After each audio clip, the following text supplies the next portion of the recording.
Thank you for joining me. This is Joe from Joe's Transformer Toy Reviews. Today I'm reviewing the 2016 Wave 3 Voyager's Optimus Prime Voyager figure. There is already an Optimus Prime in this line. That's for Power Master Prime. He was one of the first Wave figures. He was leader class. This one's Voyager, totally different figure, and his design is based off of Generation 2 laser form. He had a reputation of being unusually posable for the time frame, considering that the other ones were mostly just a brick. The weapons that he comes with are also designed from the same figure: a double-barreled blaster and a large sword. He also has these details up here. Some cases they're seen as being missile launchers, which I like. For helping with the sword posability, you may want to rotate them out of the way, because otherwise they can get caught on something when moving the arm all around. Great range of motion. Great figure to have the sword. The gun has this little cavity in there for another figure to sit into. Doesn't really bother me as much as it could, but still not a big fan of the whole method on that. Like other Voyagers in this line, he's also a triple changer. In this case, turns into a tanker truck as well as a cargo jet. Not really based on any real jet, but still looks like an Earth vehicle of sorts. Not like a fictional spacecraft or anything like that. This does have the headmaster here, figurine, and also has the cowling around the head. It all moves together, but as well, it's the same type of one as the other ones in the series. However, where the other ones had a difficult latch and difficult activation, this one just press the grill. It looks pretty good either way.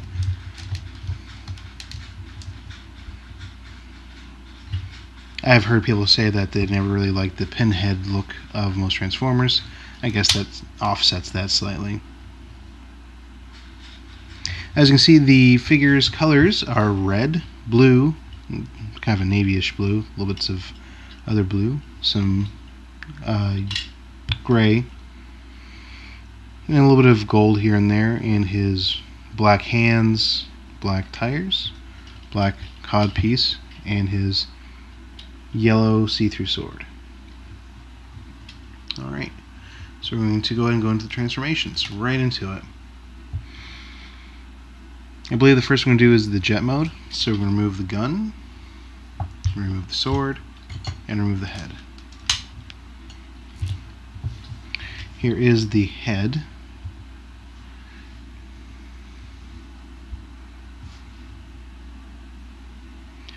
They actually painted the head silver, and the feet are painted with a little bit of blue accents. Otherwise, he's gray, with the head on the back, of course. Not a lot of detail. I do feel that they might be getting a little lazy on the headmaster portion, but honestly, they're a secondary feature at best, and there's plenty of options if you wish to trade them out for another one. Just still a very nice little feature. Alright, so let's get into the jet mode. So you rotate these, move the hands in,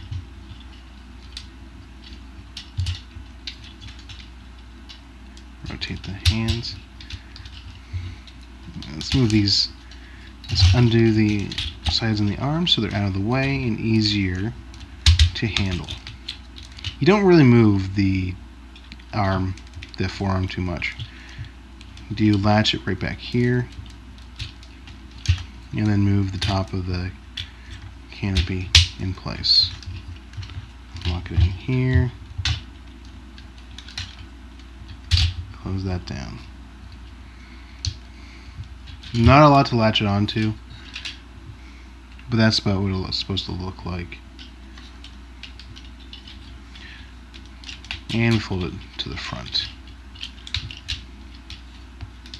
Chest piece, move up. At no point does these windows actually appear on the front of the vehicle. False windows are common with Optimus Primes. Don't get too worried about it. It's just something that they like to do. I'd like that, make that his trademark. Look, smoothies. The wings are folded up on the back. We move them down.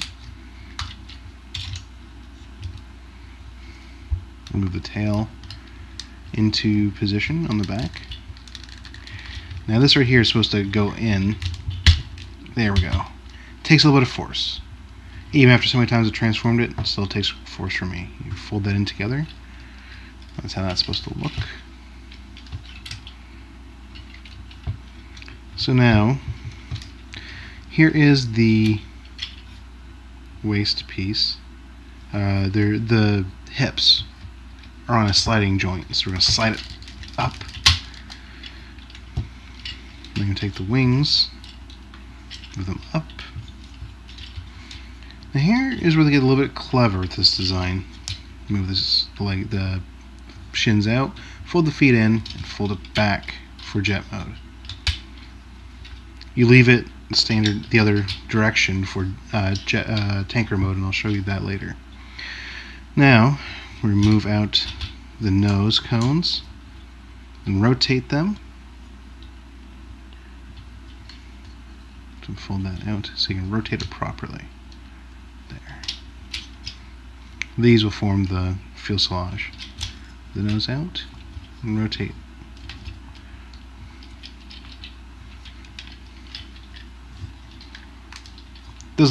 Still looks like a bit of a mess, but it will start to take shape shortly. So you snap the front end in together.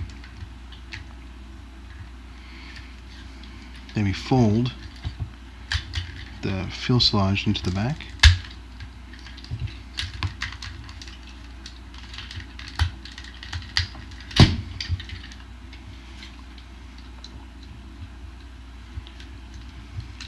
And then we fold these joints down.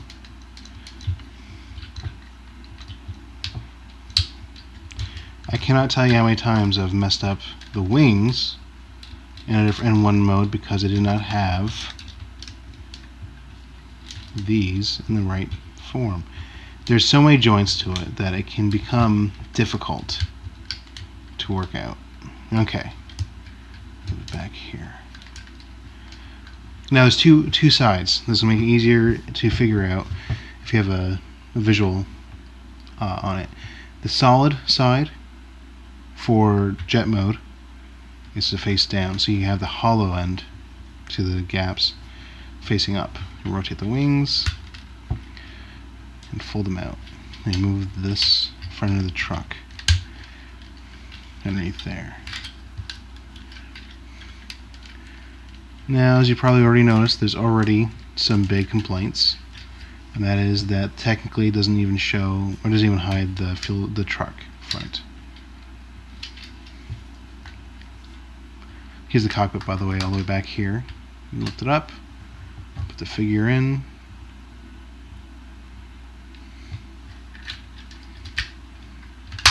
and there you go. The weapons tab onto the sides. I feel like they can probably find a better place for the sword, but let's put it there for now. Without the weapons, it definitely significantly looks better. The front end looks pretty good. It's got like a nice airliner look to it. Has some nice looking intakes. Kind of like an experimental rocket-like jet type vehicle, where the whole fuselage is the ignition chamber and jet engine. It's true that the back end has a lot of issues, and the cockpit is still in the back there. So this is probably the worst mode for this figure. I still enjoy it. I still don't care. I like it the way it is. Even tabbing the weapons, not that huge of a deal. I do find like I want a better way to put the sword. I feel like I'd find it if I really took some time to look it up, find someone else who has found a better way to put the sword. You can technically do this, but it kind of interferes with that a little bit.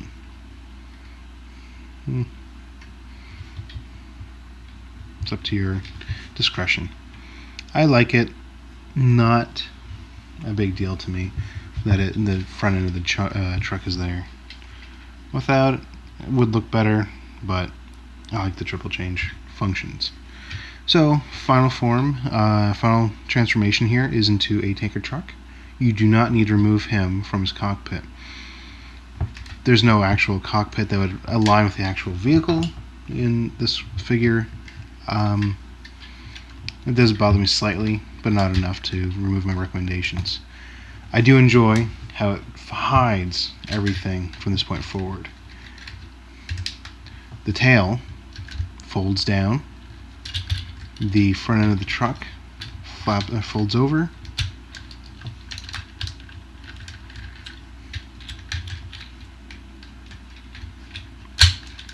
And it's gone. Like it was never there. Except for the top of it. But that could be anything.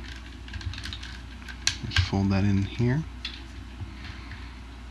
And then we split the jet engine, the jet side apart, rotate, and hide them back where they were from before. Now we move these sides, these pieces, out so we can rotate the shins from the original robot back to where they were to the start, facing backwards so the wheels are outside. Hips stay up. Now the wings, okay, so the wings rotate so that they're facing down, facing backwards, so the solid part is facing out on both sides. That'll help you align it to get them to hide perfectly. Now you connect the back end,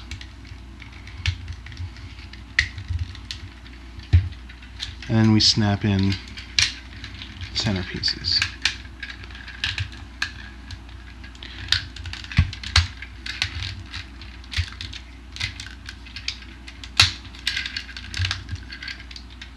Okay, this is one of the reasons that I can forgive it for the weird details in jet mode, is that it completely hides the wings and the tail in such interesting ways, in my opinion.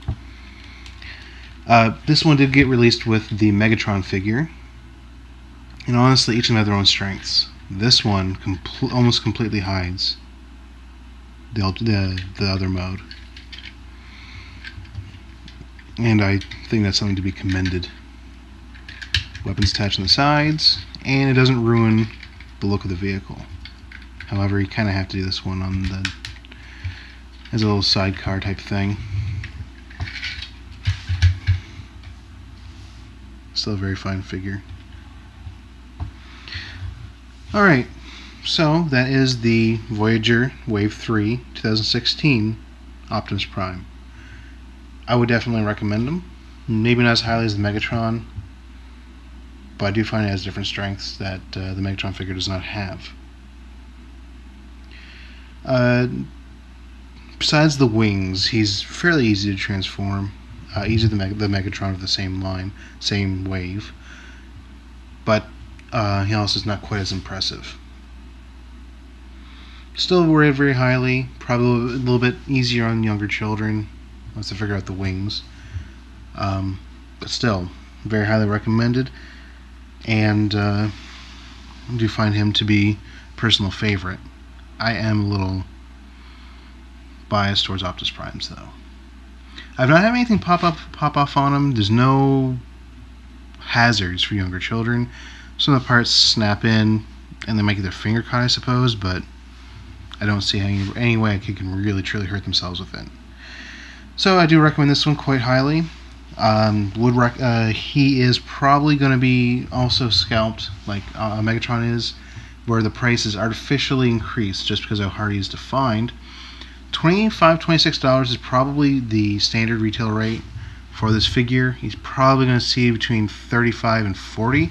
He's probably not going to be as popular as the Megatron figure, just because he has a bit of a reputation as not being as impressive. So once again, this is Joe from Joe's Transformer Toy Reviews. Thank you for watching. Please subscribe or comment on the video. I welcome any comments you may have. Thank you very much, and you have yourself a good day.